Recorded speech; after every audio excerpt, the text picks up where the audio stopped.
नमस्कार साथियों, आपके लिए बिहार एसएससी में पूछे जाने वाले 100 बहुत ही महत्वपूर्ण प्रश्न लेके आ चुका हूं, जो कि सभी प्रश्न बिहार एसएससी एग्जाम में ही पूछे जाने वाले बहुत ही महत्वपूर्ण प्रश्न हैं।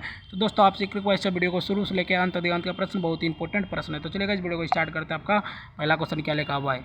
भारत में जल संसाधन के प्रमुख स्रोत कौन कौन से? तो पृष्ठीय जल, भूमिगत और भौम जल और वायुमंडलीय जल एवं महासागरीय जल। कौन कौन है दोस्तों भारत में जल संसाधन के प्रमुख स्रोत? तो पृष्ठीय जल, भूमिगत, भौम जल, वायुमंडलीय जल एवं महासागरीय जल है। शिक्षित क्षेत्र की दृष्टि से भारत की विश्व में कौन सा स्थान है? तो प्रथम है। शिक्षित क्षेत्र की दृष्टि से भारत में विश्व में कौन सा स्थान है? प्रथम है। इंदिरा गांधी नहर का निर्माण किस वर्ष प्रारंभ हुआ? तो 1958 में प्रारंभ हुआ। भारत में किन राज्य में सर्वाधिक सिंचाई नलकूपों द्वारा होती है? तो उत्तर प्रदेश के द्वारा होती है भारत में सिंचाई। अगला क्वेश्चन की बात करते हैं। 105वां नंबर क्वेश्चन क्या करें दोस्तों? फरक्का नहर की जलवहन क्षमता कितनी होती है? 40,000 क्यूसेक होती है। फरक्का नहर की जलवहन क्षमता कितनी होती है? 40,000 क्यूसेक होती है। विश्व की सबसे पुरानी व विकसित नहर व्यवस्था भारत में कौन सी है? गंगा नहर है। विश्व की सबसे पुरानी व विकसित नहर जो व्यवस्था है भारत की कौन सी है? गंगा है, गंगा नहर। आधुनिक सिंचाई प्रणाली का जनक किसे माना जाता है? तो मोक्षगुंडम विश्वेश्वरैया को जाना जाता है। क्या लगा हुआ दोस्तों? आधुनिक सिंचाई प्रणाली का जो जनक किसे माना जाता है? तो मोक्षगुंडम विश्वेश्वरैया को जाना जाता है। क्षेत्रफल की दृष्टि से शीर्ष 3 तालाब शिक्षित राज्य कौन कौन से? तो तमिलनाडु, आंध्र प्रदेश, मध्य प्रदेश। क्षेत्रफल की दृष्टि से शीर्ष 3 तालाब जो है शिक्षित राज्य कौन कौन से? तमिलनाडु, आंध्र प्रदेश और मध्य प्रदेश। अगला क्वेश्चन की बात करते हैं। 109 नंबर क्वेश्चन क्या करा दोस्तों? गंगा नहर का निर्माण किस वर्ष हुआ? तो वर्ष 1927 में हुआ। गंगा नहर का निर्माण किस वर्ष हुआ? 1927 में हुआ। सारण सिंचाई नहर किस नदी से निकाली गई? तो गंडक नदी से निकाली गई। सारण सिंचाई जो है नहर किस नदी से निकाली गई? गंडक नदी से निकाली गई। भारत में नहर प्रणाली की संकल्पना किसने प्रस्तुत की? दिनसा जे दस्तूर ने की। भारत में नहर प्रणाली की जो संकल्पना है किसने प्रस्तुत की? तो दिनसा जे दस्तूर ने की। भारत में सिंचाई के प्रमुख साधन क्या है? तो कुआं एवं नलकूप। भारत में जो सिंचाई के मुख्य साधन है वह है कुआं एवं नलकूप है। अगला क्वेश्चन की बात करते हैं। 113वां नंबर क्वेश्चन क्या करा है दोस्तों? सरहिंद नहर किस नदी से निकाली गई है? तो सतलज नदी से निकाली गई। सरहिंद नहर जो है किस नदी से निकाली गई? सतलज नदी से निकाली गई।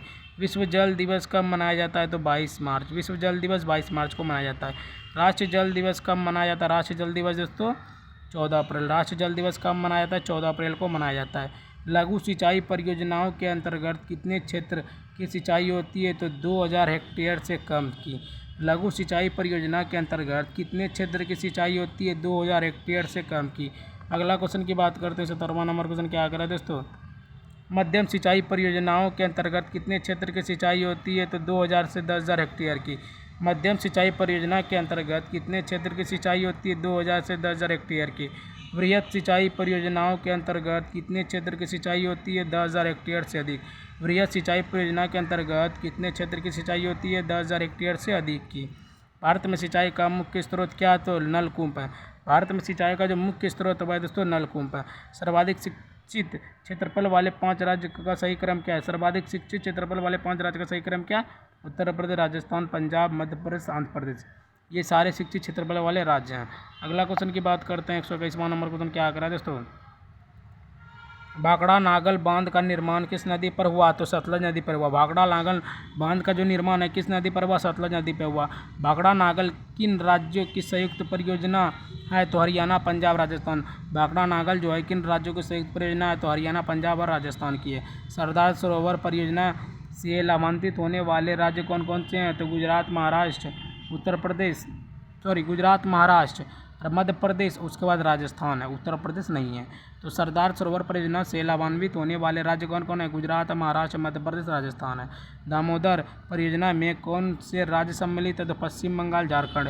दामोदर परियोजना से कौन से राज्य जो है सम्मिलित है? तो पश्चिम बंगाल और झारखंड है। अगला क्वेश्चन की बात करते हैं। 25वां नंबर क्वेश्चन क्या करा है दोस्तों?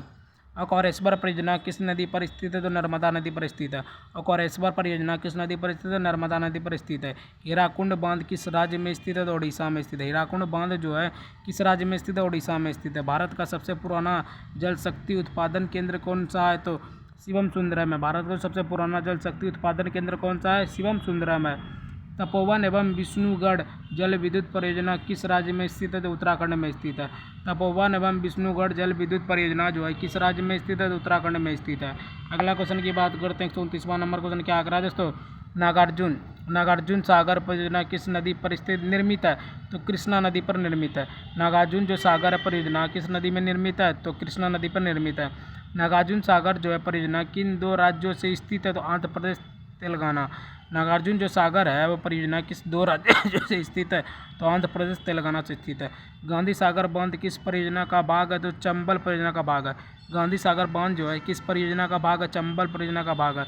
जवाहर सागर बांध किस राज्य में स्थित है? तो राजस्थान में स्थित है। जवाहर सागर बांध किस राज्य में स्थित है? तो राजस्थान में स्थित है। अगला क्वेश्चन की बात करते हैं। 33वां नंबर क्वेश्चन क्या करा दोस्तों? टिहरी बांध किस नदी पर जो है निर्मित किया गया है? तो भागीरथी नदी पर निर्मित किया गया है। टिहरी बांध जो है किस नदी पर निर्मित किया गया है? भागीरथी नदी पर जो है निर्मित किया गया है। तिलैया, मेतान एवं बेलपहाड़ी बांध किस नदी पर निर्मित है? तो बराकर नदी पर निर्मित है। तिलैया, मेतान एवं बेलपहाड़ी जो बांध है किस नदी पर निर्मित है? तो बराकर नदी पर निर्मित है। दामोदर घाटी निगम की स्थापना किस वर्ष हुई थी? तो वर्ष 1948 में। दामोदर घाटी निगम की जो स्थापना है किस वर्ष हुई थी? तो 1948 में हुई थी। भारत में प्रथम जल विद्युत संयंत्र की स्थापना कहाँ की गई थी? तो दार्जिलिंग में की गई थी। भारत में प्रथम जल विद्युत संयंत्र की स्थापना कहाँ की गई थी? तो दार्जिलिंग में की गई थी। अगला क्वेश्चन की बात करते हैं। 37वां नंबर क्वेश्चन क्या करे तो पंचेश्वर परियोजना किस नदी पर प्रस्तावित होती है? तो काली नदी पर प्रस्तावित होती है। पंचेश्वर परियोजना जो है किस नदी पर प्रस्तावित होती है? तो काली नदी पर प्रस्तावित होती है। महाकाली शारदा संधि भारत ने किस देश के साथ की है? तो नेपाल के साथ की है। महाकाली शारदा संधि भारत ने किस देश के साथ की है? तो नेपाल के साथ की है। कोसी नदी समझौता भारत ने किस देश के साथ की है? तो नेपाल के साथ की है। कोसी नदी समझौता भारत ने किस देश के साथ की है? तो नेपाल के साथ की है। गंडक नदी समझौता भारत ने किस देश के साथ की है? तो नेपाल के साथ की है। गंडक नदी समझौता भारत ने किस देश के साथ की है? तो नेपाल के साथ की है। अगला क्वेश्चन की बात करते हैं। 141वां नंबर क्वेश्चन क्या कह रहा है दोस्तों? फरक्का समझौता गंगा जल बंटवारा भारत ने किस देश के साथ की है? बांग्लादेश के साथ की है। फरक्का समझौता गंगा जल बंटवारा जो है भारत ने किस देश के साथ की है? तो बांग्लादेश के साथ की है। बांग्लादेश के साथ की है। सिंधु जल संधि 1960 भारत ने किस देश के साथ की है? तो पाकिस्तान के साथ की है। सिंधु जल संधि 1960 भारत ने किस देश के साथ की है? तो पाकिस्तान के साथ की है। जल ढाका चुक्खा ताला एवं मागदेचु जल विद्युत परियोजना कहाँ स्थित है? तो भूटान में स्थित है। जल ढाका चुक्का तालाब एवं मागदेचु जल विद्युत परियोजना कहाँ स्थित है? तो भूटान में स्थित है। महाकाली संधि भारत और नेपाल के मध्य किस वर्ष हुई थी? तो 1996 में हुई थी। महाकाली संधि भारत और नेपाल के मध्य जो है किस वर्ष हुई थी? 1996 में हुई थी। अगला क्वेश्चन की बात करते हैं। 145वां नंबर क्वेश्चन क्या कर रहा है दोस्तों? तेलुगु गंगा परियोजना किन राज्यों की संयुक्त परियोजना है? तो तमिलनाडु, आंध्र प्रदेश, कर्नाटक की है। तेलुगु गंगा परियोजना जो है किन राज्य की संयुक्त परियोजना है? तो तमिलनाडु, आंध्र प्रदेश, कर्नाटक की है। म्यूराक्षी परियोजना किस राज्य में स्थित है? तो पश्चिम बंगाल में स्थित है। म्यूराक्षी परियोजना जो है किस राज्य में स्थित है? तो पश्चिम बंगाल में स्थित है, जो कोलकाता में है। कालपोंग जल विद्युत परियोजना कहाँ अवस्थित है? तो अंडमान एवं निकोबार द्वीप समूह में। कालपोंग जल विद्युत परियोजना जो है कहाँ अवस्थित है? अंडमान एवं निकोबार द्वीप समूह में स्थित है। अलमट्टी बांध किस नदी पर निर्मित है? कृष्णा नदी पर निर्मित है। अलमट्टी बांध जो है अलमट्टी बांध किस नदी पर निर्मित है? तो कृष्णा नदी पर निर्मित है। अगला क्वेश्चन की बात करते हैं। 149वां नंबर क्वेश्चन क्या कर रहा है दोस्तों? बघलिहार पन विद्युत परियोजना किस राज्य में स्थित है? तो जम्मू कश्मीर में स्थित है। बघलिहार पन विद्युत जो परियोजना है किस राज्य में स्थित है? जम्मू कश्मीर में स्थित है। भारत का सबसे पुराना जल विद्युत स्टेशन कौन सा है? तो सिद्रापोंग दार्जिलिंग है। भारत का सबसे पुराना जल विद्युत स्टेशन कौन सा है? तो सिद्रापोंग दार्जिलिंग है। किशन गंगा परियोजना किस राज्य में स्थित है? जम्मू कश्मीर में है। किशन गंगा जो परियोजना है किस राज्य में स्थित है? जम्मू कश्मीर में स्थित है। मेजा बांध राजस्थान किस नदी पर निर्मित है? कोटागरी नदी पर निर्मित है। मेजा बांध राजस्थान किस नदी पर स्थित है? कोटागरी नदी पर स्थित है। अगला क्वेश्चन की बात करते हैं। 153वां नंबर क्वेश्चन क्या करा है दोस्तों? सुइल नदी परियोजना किस राज्य में स्थित है? हिमाचल प्रदेश में स्थित है। सुइल नदी परियोजना किस राज्य में स्थित है? हिमाचल प्रदेश में स्थित है। कल्पसर परियोजना किस राज्य में अवस्थित है? तो गुजरात में अवस्थित है। कल्पसर परियोजना जो है किस राज्य में अवस्थित है? तो गुजरात राज्य में अवस्थित है। तीस्ता जल विद्युत परियोजना किस राज्य में स्थित है? तो सिक्किम में स्थित है। तीस्ता जो है जल विद्युत परियोजना किस राज्य में स्थित है? तो सिक्किम में स्थित है। धूलहस्ती जल विद्युत स्टेशन किस नदी पर निर्मित है? तो चेनाब नदी पर निर्मित है। धूलहस्ती जल विद्युत स्टेशन जो है किस नदी पर निर्मित है? तो चेनाब नदी पर निर्मित है। अगला क्वेश्चन की बात करते हैं। 57वां नंबर क्वेश्चन क्या आग्रह है दोस्तों? 57वां नंबर क्वेश्चन कावेरी नदी जल विवाद किन राज्यों के मध्य है? तो तमिलनाडु, कर्नाटक, केरल, पुदुचेरी है। कावेरी नदी का जो जल विवाद जो है किन राज्यों के मध्य है? तो तमिलनाडु, कर्नाटक, केरल एवं पुदुचेरी में है। खाद्यान्न उत्पादन से संबंधित क्रांति कौन सी? तो हरित क्रांति है। खाद्यान्न उत्पादन से संबंधित क्रांति कौन सी? हरित क्रांति है। फल एवं सब्जी उत्पादन से संबंधित क्रांति कौन सी? तो सुनहरी स्वर्ण क्रांति है। फल एवं सब्जी उत्पाद से संबंधित क्रांति कौन सी? तो सुनहरी स्वर्ण क्रांति है। दूध उत्पादन से संबंधित क्रांति कौन सी? तो श्वेत क्रांति है। दूध उत्पादन से संबंधित क्रांति कौन सी? तो श्वेत क्रांति है। अगला क्वेश्चन की बात करते हैं 61वां नंबर क्वेश्चन क्या आकर दोस्तों? पेट्रोलियम उत्पादन से संबंधित क्रांति कौन सी है? तो कृष्णकाली क्रांति है। पेट्रोलियम उत्पादन से संबंधित क्रांति कौन सी है? तो कृष्णकाली क्रांति है। मत्स्य उत्पादन से संबंधित क्रांति कौन सी है? तो नीली क्रांति है। मत्स्य उत्पादन से संबंधित क्रांति कौन सी है? नीली क्रांति है। अंडा उत्पादन से संबंधित क्रांति कौन सी है? गोल क्रांति है। अंडा उत्पादन से संबंधित क्रांति कौन है? गोल क्रांति है। उर्वरक उत्पादन से संबंधित क्रांति कौन सी है? तो भूरी क्रांति है। उर्वरक उत्पादन से संबंधित क्रांति कौन सी है? भूरी क्रांति है। अगला क्वेश्चन की बात करते हैं 165वां नंबर क्वेश्चन क्या करा दोस्तों? तिलहन उत्पादन से संबंधित क्रांति कौन सी है? तो पीली क्रांति है। तिलहन उत्पादन से संबंधित क्रांति कौन सी है? पीली क्रांति है। किसी फसल में नाइट्रोजन संचित करने की क्षमता सर्वाधिक होती है दलहनी फसल से। किस फसल से नाइट्रोजन संचित करने की जो क्षमता है सर्वाधिक होती है? दलहनी फसल से। भारत को 3/4 से अधिक कच्चा रेशम किन राज्य से प्राप्त होती है? तो कर्नाटक, आंध्र प्रदेश से प्राप्त होती है। भारत को 3/4 से अधिक कच्चा रेशम किन राज्यों से प्राप्त होती है? कर्नाटक एवं आंध्र प्रदेश से प्राप्त होती है। नॉर्मन अर्नेस्ट बेयरलॉन्ग किस देश से संबंधित है? तो संयुक्त राज्य अमेरिका से संबंधित है। नॉर्मन अर्नेस्ट बेयरलॉन्ग जो है किस देश से संबंधित है? तो संयुक्त राज्य अमेरिका से संबंधित है। अगला क्वेश्चन की बात करते हैं 169वां नंबर क्वेश्चन क्या करें दोस्तों? हरित क्रांति से क्या अभिप्राय है? हरित क्रांति से क्या अभिप्राय है? तो उच्च उत्पादकता वाले बीजों के प्रयोग से उत्पादन बढ़ाना। हरित क्रांति उससे क्या अभिप्राय है? तो उच्च उत्पादकता वाले बीजों के प्रयोग से उत्पादन बढ़ाना। हरित क्रांति का सर्वाधिक लाभ किस फसल में हुआ? तो गेहूँ फसल में हुआ। हरित क्रांति का जो सर्वाधिक लाभ है किस फसल में हुआ? गेहूँ फसल में हुआ। हरित क्रांति में किस फसल का सर्वाधिक उत्पादन किया गया है? तो मैक्सिकन गेहूं का। क्या लगा? हरित क्रांति में किस फसल का सर्वाधिक उत्पादन किया गया है?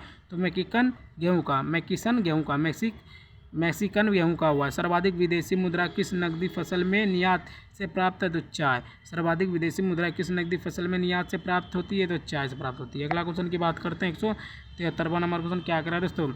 लाल विगलन रोग किस फसल का है? तो गन्ना का है। लाल विगलन जो रोग है वो किस फसल का जो है तो गन्ना फसल का है रोग है। बाजरे की कृषि किस जलवायु में की जाती है? तो उष्ण एवं शुष्क जलवायु में। बाजरे की जो कृषि है किस जलवायु में की जाती है? तो उष्ण एवं शुष्क जलवायु में की जाती है। शुष्क भूमि के लिए सर्वाधिक उपयुक्त फसल कौन सी है? तो मूंगफली है। शुष्क भूमि के लिए सर्वाधिक उपयुक्त फसल कौन सी है? मूंगफली है। आस और बोरो किस फसल की किस्में है? तो धान। आस और बोरो किस फसल की किस्में है? धान की है। अगला क्वेश्चन की बात करते हैं 77वां नंबर क्वेश्चन क्या करा दोस्तों? भारत में सोयाबीन का अग्रणी उत्पादन राज्य कौन सा है? तो महाराष्ट्र। भारत में सोयाबीन का जो अग्रणी उत्पादन राज्य है दोस्तों महाराष्ट्र। तिलहन प्रौद्योगिकी मिशन की स्थापना किस वर्ष की गई? तो 1986 में की गई। तिलहन की जो औद्योगिक मिशन की जो स्थापना है किस वर्ष की गई? 1986 में की गई। मक्के की फसल तैयार होने की औसत अवधि कितनी है? तो 140 दिन है। मक्के की फसल तैयार होने की जो अवधि है औसत अवधि वो 140 दिन है। कौशल किस फसल की उन्नत प्रजाति है? मूंगफली है। कौशल किस फसल की उन्नत प्रजाति है? मूंगफली की है। अगला क्वेश्चन की बात करते हैं दोस्तों 181वां नंबर क्वेश्चन क्या करा है दोस्तों? वह फसल जो व्यापार के लिए उगाई जाती है क्या कहलाती है? नकदी फसल कहलाती है। वह फसल जो व्यापार के लिए उगाई जाती है वह दोस्तों नकदी फसल। कृषि शब्द की उत्पत्ति किन शब्दों से हुई है? तो मृदा और कृषि से हुई है। एग्रीकल्चर से हुई है। मृदा कृषि से एग्रीकल्चर। कृषि शब्द की जो उत्पत्ति है किन शब्दों से हुई? तो एग्रीकल्चर से हुई, मृदा कृषि से। रबी फसल जो है वह किस ऋतु में बोई जाती है? तो शीत ऋतु अक्टूबर-नवंबर में बोई जाती है। रबी फसल जो है वह किस ऋतु में बोई जाती है? तो शीत ऋतु में अक्टूबर से नवंबर में बोई जाती है। खरीफ फसल जो है किस ऋतु में बोई जाती है? तो वर्षा ऋतु में जून जुलाई में बोई जाती है। खरीफ फसल जो है किस ऋतु में बोई जाती है? तो वर्षा ऋतु जून जुलाई में जो है बोई जाती है। अगला क्वेश्चन की बात करते हैं 150वां नंबर क्वेश्चन क्या करा है दोस्तों? जायद फसल किस अवधि में उगाई जाती है? तो शीत एवं ग्रीष्म ऋतु में मध्य में उगाई जाती है। जायद फसल जो है किस अवधि में उगाई जाती है? तो शीत एवं ग्रीष्म ऋतु के मध्य में उगाई जाती है। कृषि में युग्म पैदावार का क्या असर है? तो विभिन्न मौसमों में दो फसलें उगाना। क्या लिखा हुआ है दोस्तों? कृषि में युग्म पैदावार का क्या असर है? तो विभिन्न मौसम में दो फसलें उगाना। मिश्रित खेती की प्रमुख विशेषता क्या है? तो पशुपालन और कृषि को एक साथ करना। मिश्रित खेती की प्रमुख विशेषता क्या है? तो पशुपालन और कृषि को एक साथ करना। भारत में संकराय चालू जोतों का जो सबसे बड़ा औसत आकार है किस राज्य में है? तो राजस्थान में। भारत में संकराय चालू जोतों का जो सबसे बड़ा औसत आकार है किस राज्य में? राजस्थान में है। अगला क्वेश्चन की बात करते हैं 189वां नंबर क्वेश्चन क्या करा दोस्तों। दक्षिण भारत में उच्च कृषि उत्पादकता का जो प्रमुख क्षेत्र कहाँ है? तमिलनाडु तट पर है। दक्षिण भारत में उच्च कृषि उत्पादकता का जो प्रमुख क्षेत्र है वह दोस्तों तमिलनाडु तट पर है। भारत में रासायनिक उर्वरकों के सबसे बड़े उपभोक्ता राज्य कौन कौन से हैं? तो उत्तर प्रदेश और महाराष्ट्र है। भारत में रासायनिक उर्वरकों के जो सबसे बड़े उपभोक्ता राज्य कौन से हैं? तो उत्तर प्रदेश एवं महाराष्ट्र है। पूर्ण भरण योग्य भूमि जल संसाधन में सबसे समुद्र राज्य कौन सा है? तो उत्तर प्रदेश है। क्या लगा हुआ है दोस्तों? पूर्ण भरण योग्य भूमि जल संसाधन में सबसे समुद्र जो राज्य कौन सा है दोस्तों? समृद्ध राज्य, समुद्र नहीं समृद्ध राज्य, तो उत्तर प्रदेश है। भारत में अनुबंध कृषि लागू करने वाला प्रथम राज्य कौन सा है? तो पंजाब है। भारत में अनुबंध कृषि लागू करने वाला जो प्रथम राज्य कौन सा है दोस्तों? पंजाब है। कुछ स्पेलिंग में गलती हो जा रहा है क्योंकि नींद पूरा नहीं हुआ, तो आप लोग अच्छे से देख लीजिएगा क्वेश्चन को। अगला क्वेश्चन की बात करते हैं 193वां नंबर क्वेश्चन क्या करा है दोस्तों। गेहूं की अच्छी कृषि के लिए कौन सी भौगोलिक दशाएं आवश्यक है? तो मध्यम ताप एवं मध्यम वर्षा। भौगोलिक क्या लगा हुआ है दोस्तों? भौगोलिक दशाएं की आवश्यकता है। तो गेहूं की जो अच्छी कृषि के लिए कौन सी भौगोलिक दशाएं आवश्यक है? तो मध्यम ताप एवं मध्यम वर्षा। चावल की कृषि के लिए जो है आदर्श वर्षा एवं तापमान कितना होना चाहिए? तो 100 सेंटीमीटर से अधिक वर्षा एवं 25 सेंटीमीटर से अधिक तापमान। चावल की कृषि के लिए आदर्श वर्षा जो है तापमान कितना होना चाहिए? तो 100 सेंटीमीटर से अधिक वर्षा एवं 25 डिग्री सेल्सियस से अधिक तापमान। कल्याण सोना किस फसल की किस्म है? तो गेहूँ। कल्याण सोना किस फसल की किस्म है? तो गेहूं की किस्म है। भारत की प्रमुख खाद्यान्न फसल कौन सी है? चावल है। भारत की जो प्रमुख खाद्यान्न फसल कौन है? चावल है। अगला क्वेश्चन की बात करते हैं 199वां नंबर क्वेश्चन क्या कर रहा है दोस्तों। करनाल बर्ड किस प्रकार की फसल है? करनाल बर्ड जो है किस फसल का रोग है? तो गेहूं फसल का रोग है। करनाल बर्ड जो है किस फसल का रोग है? तो गेहूं फसल का रोग है।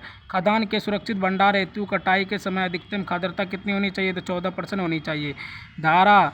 भारत में सर्वाधिक क्षेत्रफल पर कौन सी फसल उगाई जाती है? तो धान फसल उगाई जाती है। भारत में सर्वाधिक क्षेत्रफल में कौन सी फसल उगाई जाती है? तो धान चावल की फसल उगाई जाती है। भारत के किस क्षेत्र को चावल का कटोरा कहा जाता है? कृष्ण गोदावरी डेल्टा क्षेत्र को कटोरा कहा जाता है। तो दोस्तों आज मैंने आपको टोटल 100 बहुत ही महत्वपूर्ण प्रश्न बिहार एसएससी में पूछे जाने में बतला दिया। गाइस आप लोगों को वीडियो थोड़ा सा भी अच्छा लगा तो वीडियो को लाइक सब्सक्राइब शेयर एक प्यारा सा कमेंट जरूर करना। ठीक है गाइस, मिलता है किसी और नए वीडियो के साथ, तब तक के लिए बाय बाय, जय हिंद जय भारत।